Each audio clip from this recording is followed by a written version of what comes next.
Bueno, aquí estamos de vuelta. Vamos a retomar un poquito lo que estábamos viendo la otra vez, que era básicamente, en realidad el tema de la clase fue deísis personal y terminamos con apelativos, que apelativos en realidad es parte de la deísis personal, en cierto sentido, porque como refieren a personas, entonces es lógico que remitan también a una deísis personal, como pueden ser de primera, segunda, singular, plural. Bueno, entonces en ese caso pueden cumplir una función deíctica, ¿no? Por ejemplo, un apelativo de tipo alocutivo, ¿no? Que en gramática, digamos, cuando uno hace análisis sintáctico, ¿no? Se llama vocativo, ¿no? Que es cuando queda suelto, ¿no? Queda suelto en la oración, no es ni sujeto ni predicado, como uno dice, por ejemplo, compañeros, camaradas, correligionarios, hermanos, ¿no? Cuando se dirige a un grupo. Bueno, eso es un apelativo de segunda persona, plural y deíctico. Está indicando justamente la segunda persona, directamente. Es decir, a quién uno se dirige. Después están los de tercera persona, que bueno, sabemos que al ser de tercera persona no pueden ser deícticos, pero de todas maneras refieren a personas. Entonces, alguna relación hay. Y sobre esta primera función deíctica, digamos, que se puede analizar, existe también algo que se llama función predicativa o informativa, podríamos decirle para que sea más clara incluso, ¿no? Informativa, que es justamente la información, el contenido de información que nos da el apelativo, es decir, lo que nos dice de la persona que estamos mencionando, ya sea su nombre, su cargo, su profesión, sus características físicas, si usamos para nombrar sus características físicas, o todo lo que dimos, bueno, como ejemplo la otra vez, que dice algo sobre esa persona que estamos mencionando, sea de primera, segunda, tercera, lo que fuera. Y también sobre esta función predicativa hay una función de relación social con esa persona, o de relación en general, ¿no? Por lo que decíamos la otra vez, si yo le digo a una persona Carlitos, es porque tengo cierta familiaridad con esa persona, ¿sí? O si lo llamo por un apodo, incluso, como decíamos la otra vez, un apodo que podría llegar a ser incluso hasta un insulto, pero si no lo es, si es la forma en que yo lo llamo, que yo llamo a esa persona, bueno, obviamente está indicando una familiaridad, una intimidad, una cercanía, hasta un cariño, ¿no? Un afecto positivo. O viceversa, por supuesto, ¿no? También. O cuando llamo a alguien como con su apelativo completo, con su cargo, su título, lo que fuera, ¿no? El caso del presidente o el rey, ¿no? El excelentísimo, ¿no? O su alteza real, el príncipe fulano de tal. Bueno, ahí estoy llamándolo de una manera formal, protocolar, en la cual establezco una relación de este tipo, una relación que no es para nada familiar. Eh, entonces, bueno, ahí también puede pasar que esa diferencia se puede analizar, se puede relevar en el texto. Mariana, ¿tenés problemas para comunicarte, para conectarte? Porque se fue otra vez. Debe tener problemas para conectarse porque sale a cada rato. Qué lástima. Bueno, digo, esto también se puede analizar, ¿no? Es decir, la forma en que se establece una relación entre enunciador y enunciatario. Ojo, porque que yo le diga a alguien Carlitos en un texto no significa que mi verdadera relación sea de amistad o de cercanía. Es la relación que yo establezco imaginariamente en ese enunciado, destinado a un enunciatario que por ahí ni siquiera es un receptor, ¿sí? Yo puedo llamar a alguien Carlitos que ni siquiera va a leer ese texto, ¿sí? Y quiero dar la impresión subjetiva de que soy amigo, conocido, que lo llamo de esa manera porque somos compadres, qué sé yo. Y lo mismo cuando hago un tratamiento de respeto o de formalidad con respecto a una persona que quizás en el fondo desprecio. Pero no importa lo que soy como emisor, lo que pienso como emisor, sino la imagen que estoy dando, que eso es lo que analizamos. Vuelvo a esto siempre para que tengamos en claro que lo que podemos analizar es el enunciador y no el emisor, porque lo que el emisor proyecta en su enunciado no tiene por qué ser verdad en ningún nivel, ¿no? Ni consciente ni subconscientemente. No es algo que podamos relevar a partir del enunciado, sino que lo que relevamos es una imagen. Esa imagen es la subjetividad proyectada, construida, ¿sí?, dentro del enunciado. Por eso, a veces es muy frecuente llamar así a alguien de una manera indirecta, que en realidad no me está escuchando, ¿sí? Es decir, una relación imaginaria entre enunciador y enunciatario. La relación real entre emisor y receptor no la podemos conocer a través del enunciado. Podemos inferirla indirectamente, pero nunca directamente. Y en realidad, bueno, eso en todo caso podemos saberlo mediante otro tipo de información, pero no la del enunciado. Así que eso es, bueno, todo eso es importante para ver los apelativos, ¿no? Lo que le mandé el otro día, había algunos ejemplos también que son interesantes, como como para verlo también. Bueno, hay más material también en el campus, todo lo que no esté en PDF se puede bajar, pero yo igual les mandé por las dudas un texto en Word que tiene unos agregados míos con más ejemplos, digamos, de lo que está en el campo, que trata sobre esto. Sobre todo la parte de ICSIS y la parte de apelativo, que es lo que vimos en la clase pasada y ahora estamos un poco repasando y completando.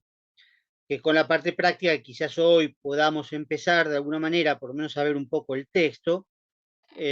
Bueno, vamos a entrar, digamos, para un poco quizás interrumpir la parte teórica para poder meternos en el texto. Vamos a ver si llegamos. Pero igual quisiera completar los dos temas importantes que faltan, que son subjetivemas y deixis temporal y espacial, para después sí meternos en el texto. Si podemos empezamos hoy, si no, la próxima.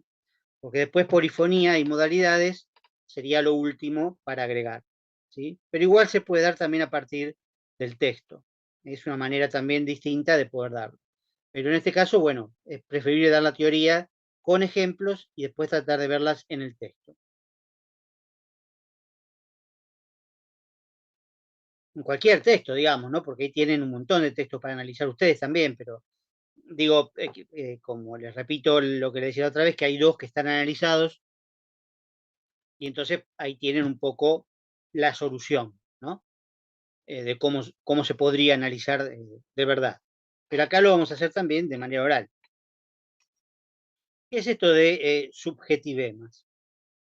Bueno, ahí el tema de los subjetivemas es muy importante. En realidad es, por un lado, bastante fácil, pero generalmente provoca cierta confusión. Los subjetivemas son palabras, ¿no? Bueno, obviamente estamos analizando palabras todo el tiempo, ¿no? Los deícticos son palabras o expresiones, los apelativos también son palabras o grupos de palabras. Los subjetivemas son palabras puntuales, sueltas, por decir así, ¿sí? No pongan en el parcial sueltas, es una manera de explicarlo. Quiero decir una palabra sola. A veces pueden ser dos, pero ahora en los ejemplos van a ver por qué. Pueden ser sustantivos, pueden ser adjetivos, pueden ser adverbios, pueden ser verbos, sobre todo usados en forma metafórica. Pueden ser conectores también, los subjetivemas. Se llaman así justamente porque en los subjetivemas se manifiesta de manera más notoria y más ostensible, más evidente, más clara, la subjetividad que estamos rastreando, que es la del enunciador. El enunciador, ya sabemos, proyecta su subjetividad en el enunciado. Todo enunciado es subjetivo. Pero esto también como teoría general, no sirve para analizar. Porque si todo enunciado es subjetivo, no hay más, no se puede decir más nada. Al decir todo enunciado es subjetivo, vamos ahora a encontrar en qué se manifiesta de manera más precisa esa subjetividad. Ya vimos la deixis personal, que es una forma también, ¿no? Por supuesto, desde ya. Si hay deixis personal de primera persona, por supuesto, ahí está presente la subjetividad, el yo, ¿sí? Pero podría ser que estuviera, el texto estuviera escrito todo en tercera persona, con lo cual la deixis personal ahí no estaría presente, porque en tercera persona no hay deixis personal. Entonces parecería ser que el texto fuera más objetivo. Puede ser que lo sea, pero tenemos esta otra herramienta que son los subjetivemas, es decir, el uso de determinadas palabras que nos indica la presencia de la subjetividad, aún en textos que estén en tercera persona. Y el tipo de palabras, no la clase de palabras que las mencioné recién, ¿no? Sustantivos, adjetivos, etcétera, no, sino, quiero decir, el tipo de palabras tiene que ver en general con, por decir así, valores, ¿no? Por afectos. Recuerden que los afectos pueden ser positivos o negativos. Todo lo que tenga que ver con lo bueno y lo malo, lo lindo y lo feo, lo alto y lo bajo, lo lejos y lo cerca, ¿sí? Lo planteo así como en dicotomías para que se entienda, pero en realidad son polos de continuo, porque entre lindo y feo, digamos, puede haber un montón de gradaciones, ¿no? Y además también se puede poner muy lindo o muy feo, ahí serían dos palabras, que podemos considerar que son dos subjetivemas o un subjetivema hecho de dos palabras, no importa eso. Pero lo fundamental acá es que no hay manera objetiva de determinar que algo sea bueno o malo, o una persona buena o mala, ¿sí? Es buena para mí, o es mala para mí, o es linda para mí, o es fea para mí, o algo, cualquiera es malo para mí y bueno para otro, ¿sí? La lluvia, por ejemplo, que llueva. En la ciudad generalmente nos molesta la lluvia, en el campo es necesaria, ¿no? Entonces una cosa que es buena para alguien puede ser mala para otro. Y ahí está la subjetividad, en este caso incluso colectiva o intersubjetiva, ¿no? Es una intersubjetividad, donde, bueno, obviamente para mucha gente del campo prefiere que llueva. Obviamente en estas épocas, además de sequía, desde ya la lluvia es buena, ¿sí?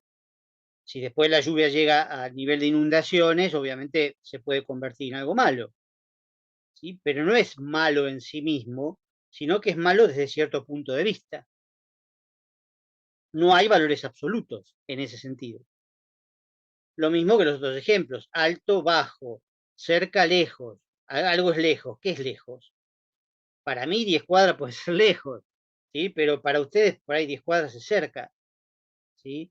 O 300 cuadras puede ser cerca también. ¿Sí? Entonces, ¿qué significa? Que algo está cerca. Bueno, es subjetivo, ¿sí? Que algo es alto o una persona es alta. Bueno, eso dependerá incluso hasta de las culturas. Hay culturas donde las personas tienden a ser más bajas, entonces por ahí una persona de 1,70 m es alta, y otras culturas donde tienden a ser más altos, por lo tanto una persona de 1,70 m es baja. Ahí fíjense la diferencia, si yo digo que fulano es alto o si digo que fulano mide 1,80 m. ¿Sí? Si digo que fulano mide 1,80 m, no hay ahí subjetividad, porque es un elemento medible, mensurable, por lo tanto objetivo, ¿sí? Más allá de que sea verdad o mentira, ese es otro problema, ¿sí? Pero si digo que es alto, no estoy diciendo nada, estoy dando, decir, nada objetivo, ¿no?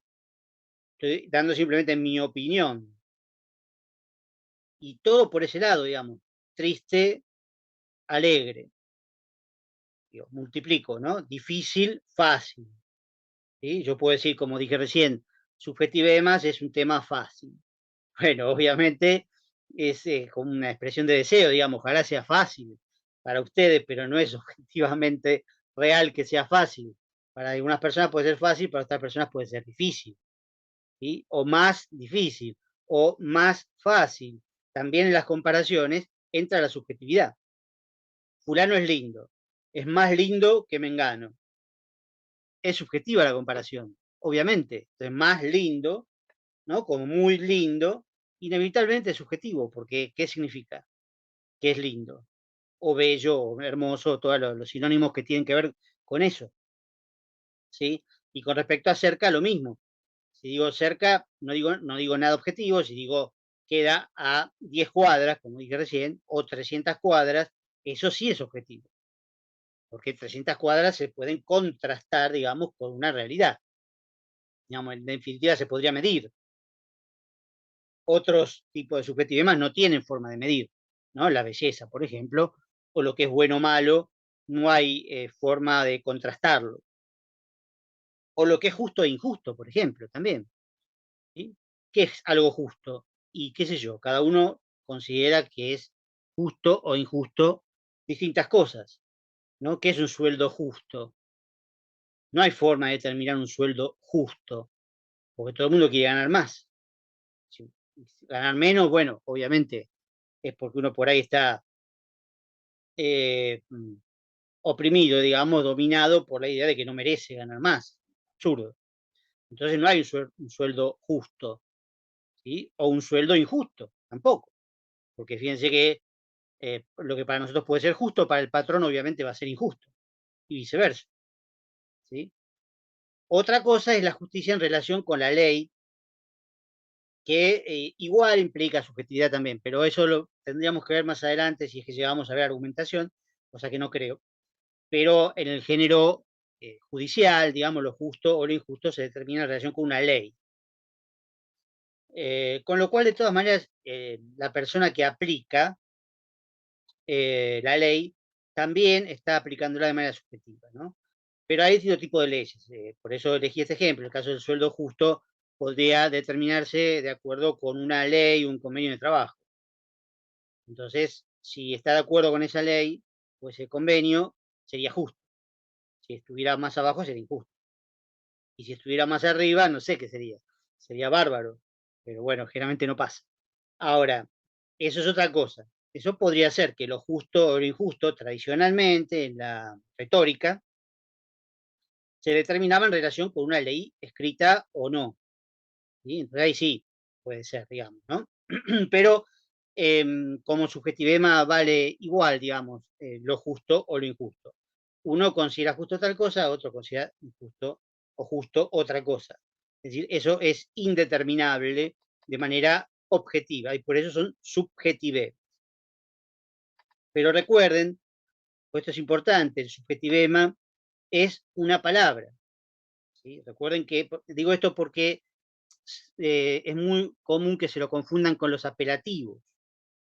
Son totalmente distintos, porque la definición es distinta de entrada, pero además también son distintos porque el apelativo puede ser todo un enunciado. ¿Se acuerdan el que dijimos la última vez? Los que siempre traicionan a la patria, ¿sí? O los que siempre están robando a sus vecinos. Ese es un apelativo, ¿sí? Pero puede ser larguísimo, puede ser todo un párrafo, un apelativo, porque tiene ese contenido, se refiere a un grupo de personas a lo mejor, pero dando un montón de características a estas personas, por una proposición, ¿no? Que es casi un enunciado entero, quizás. En cambio, el subjetivema es una sola palabra, ¿sí? Que, por ejemplo, puede estar dentro de un apelativo, puede estar dentro de un apelativo, pero no es obligatorio. Si yo digo el doctor Juan Rodríguez, ahí no hay ningún subjetivema, porque desde ya que estoy dando la idea de que es doctor. Se llama de esa manera y es doctor, ¿sí? Ahora, si digo el desastroso doctor Juan Rodríguez, ¿sí? O el excelente doctor Juan Rodríguez, ahí estoy metiendo un subjetivema. Desastroso o excelente. Eso es para mí, para el que lo está diciendo, para el sujeto que lo está diciendo, ¿sí? Que repito, puede ser colectivo también, ¿no? Entonces ahí sí puede haber un subjetivema dentro de un apelativo, pero son dos temas completamente distintos, ¿sí? Y el subjetivema ya no implica deixis, ¿no? Porque si bien expresa la subjetividad de la primera persona, por supuesto no expresa a la primera persona directamente, gramaticalmente, ¿sí? No es una forma de la lengua que esté destinada a eso. Eh, pero bueno, esto es importante. Dije también en algunos casos los verbos, ¿no? los verbos, pues estuve diciendo recién, en general adjetivos, pero los adjetivos y los sustantivos muchas veces se corresponden, ¿no? Bueno se corresponde con bondad, ¿no? Malo con maldad, feo con fealdad, belleza con bello, bueno, todo eso es subjetivo. Después los verbos, muchos verbos, sobre todo cuando están usados metafóricamente, son subjetivos. Yo le puedo decir a alguien, vení corriendo, ¿no? Vení corriendo, o decir yo mismo, vine corriendo, pero no vine corriendo. En general no vine corriendo, porque obviamente si no, no podría ni siquiera hablar. No vine corriendo, es una manera de decir, vine muy rápido, vine lo más rápido que pude, pero no corriendo. También puedo decir estoy muerto de cansancio.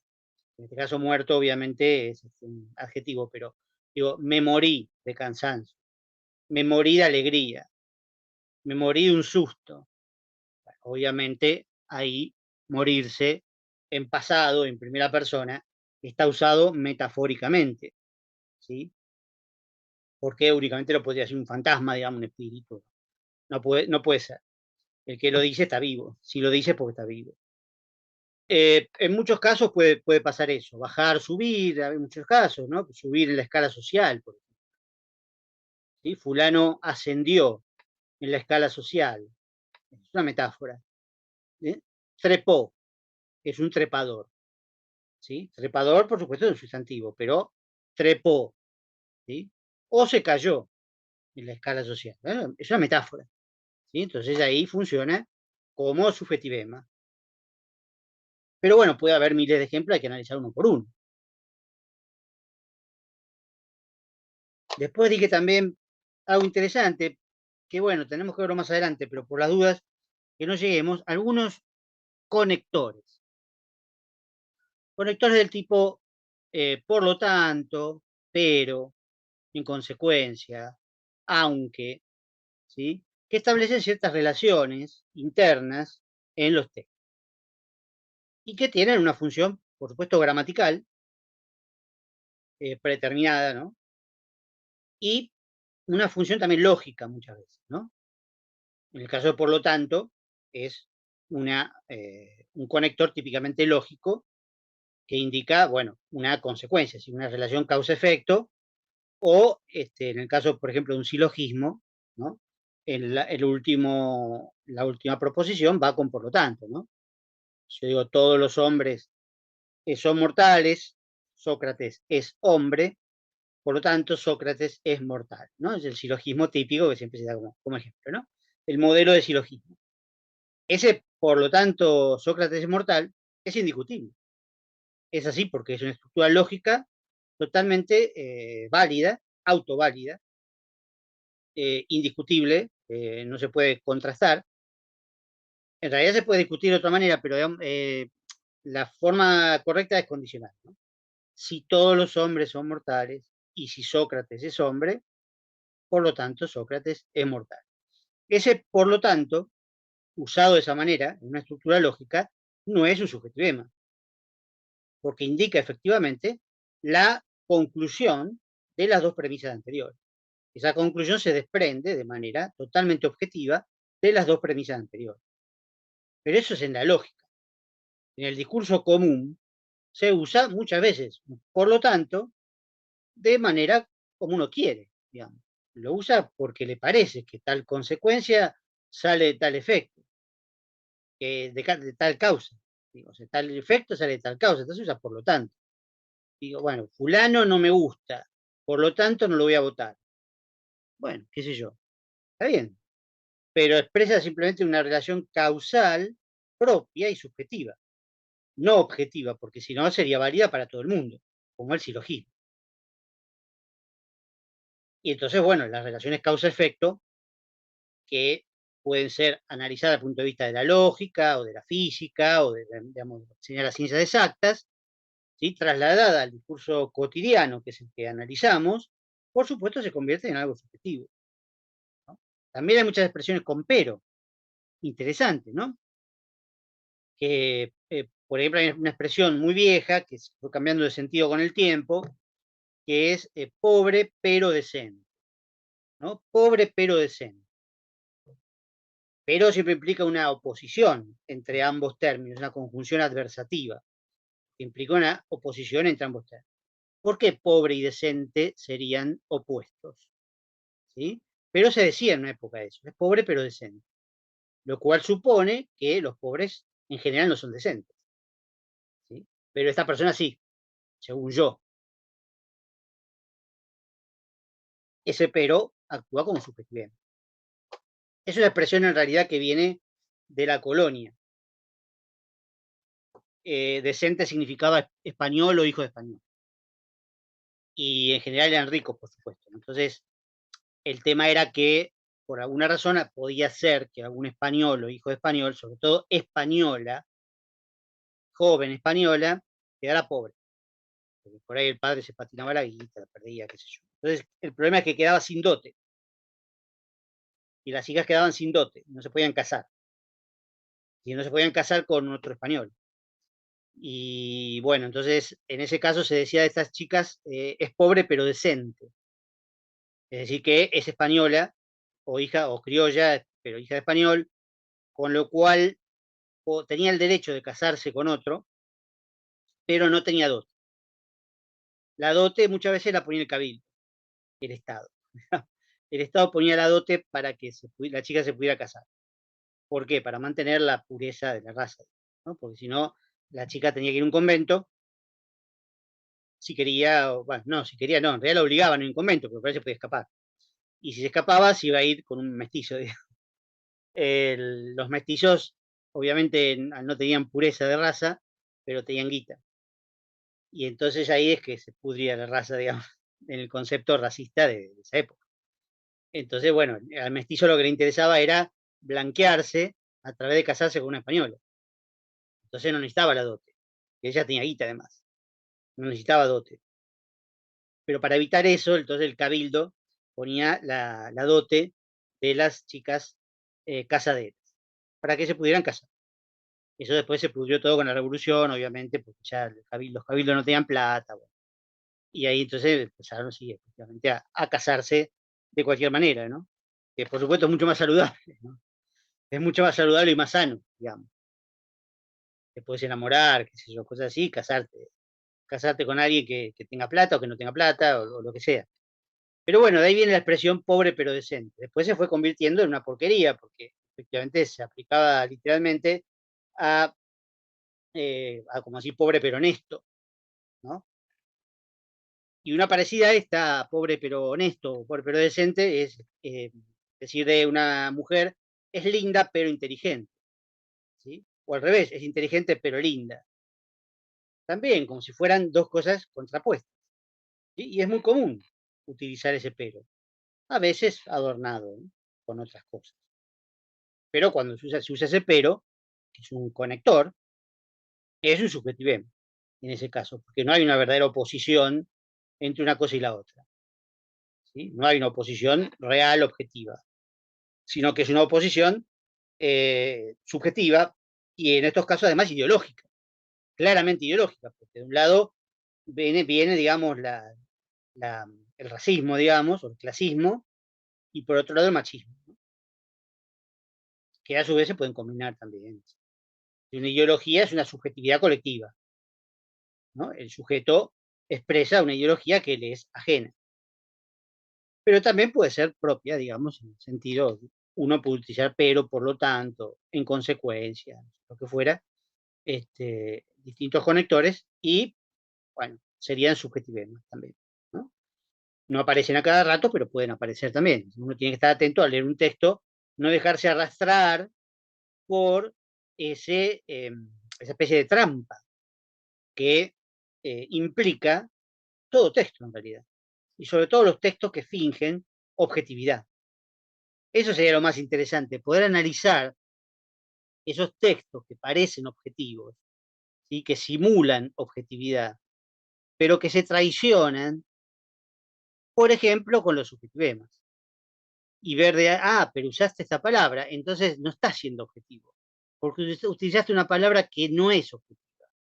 Dame cifras, dame datos concretos, pero no me digas que fulano es tal cosa, porque eso es subjetivo. Entonces no te hagas el serio, no te hagas el objetivo, estás opinando, ¿sí? No estás siendo objetivo. Esto pasa mucho en el periodismo, obviamente, ¿no? Pasa mucho en el periodismo, donde puede haber una columna, que si bien las columnas de opinión obviamente son subjetivas, pueden no figurar como columna de opinión, aunque haya una firma, digamos, y pensar, digamos, que el tipo adopta una actitud objetiva ante los hechos, ¿sí? Pero resulta que se traiciona, entre comillas, con el uso de estos subjetivemas. Entonces, uno como intérprete, como analista de estos textos, tiene la posibilidad de descubrir esa subjetividad negada, contrabandeada, ¿no? Que, bueno, tiende, por supuesto, a convencer muchas veces, ¿no? A convencer o a dar una idea de hechos que no ocurrieron de tal manera, ¿sí? Pasa también en los relatos, ¿no? Las crónicas, bien, las crónicas se supone que deberían ser objetivas, ciertas crónicas, ¿no? Y en muchos casos no lo son, están llenas de subjetivemas. Pues ahí podemos descubrir, bueno, de qué posición tiene el autor, a partir de los subjetivemas, ¿sí? Más que el autor, el enunciador, ¿no? Por supuesto, siempre tengan en cuenta que es eso, el enunciador, no el autor real. El autor real, quién sabe lo que piensa. Por ahí piensa eso, por ahí no. Pero sí proyecta eso sobre un texto, un conjunto de enunciados, donde hay, bueno, diversos tipos de marcas que nosotros tenemos que analizar. Y los subjetivemas nos sirven un poco para analizar eso.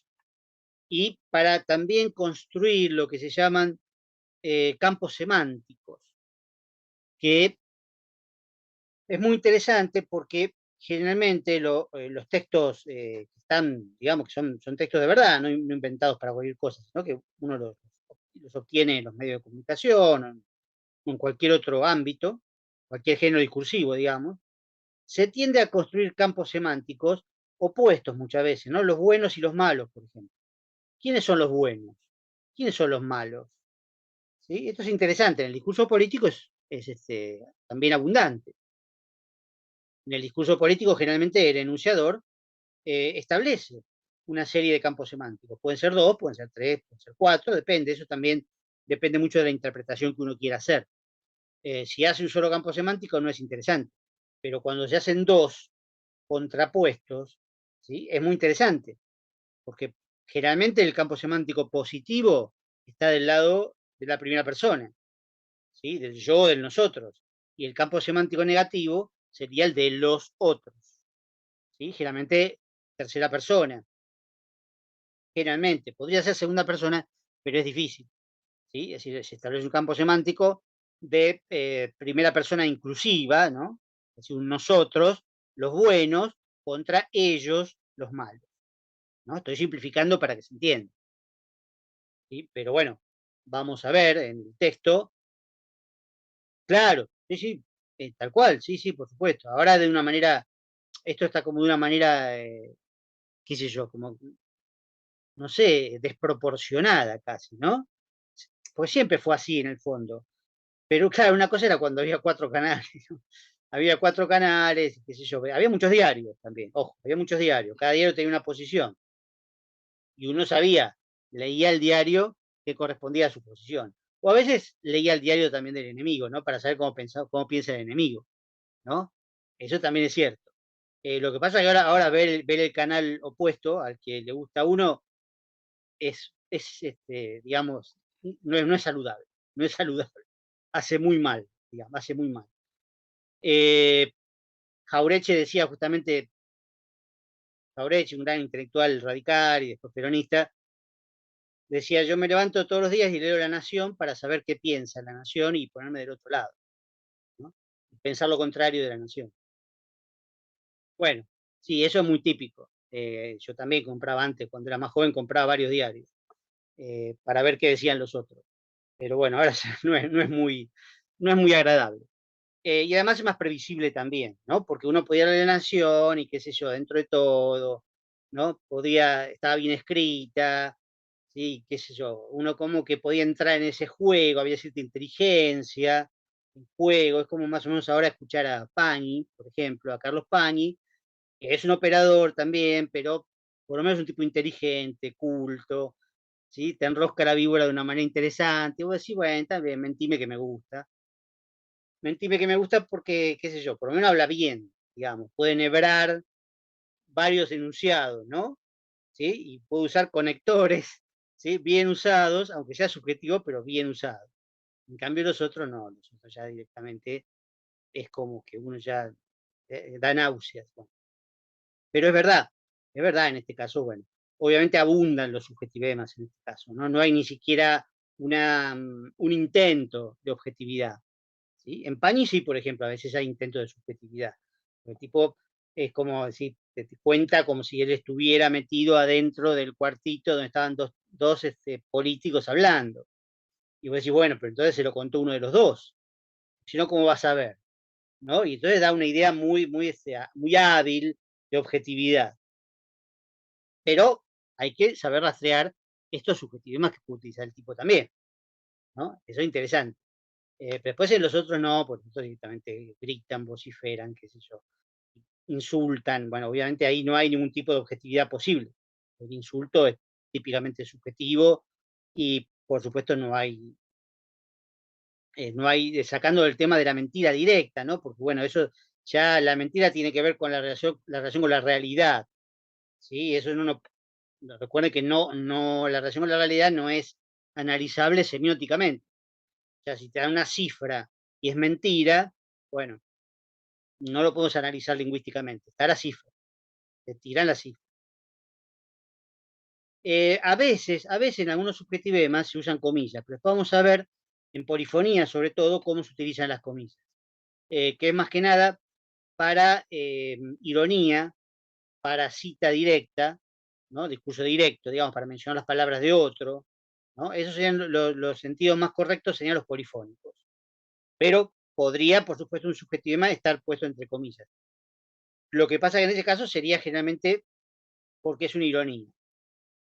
O sea que es subjetivema, pero también es un fenómeno polifónico especial que se llama ironía y que lo hemos visto en algunos ejemplos anteriores, como el tema de la casita, el autito, ¿no?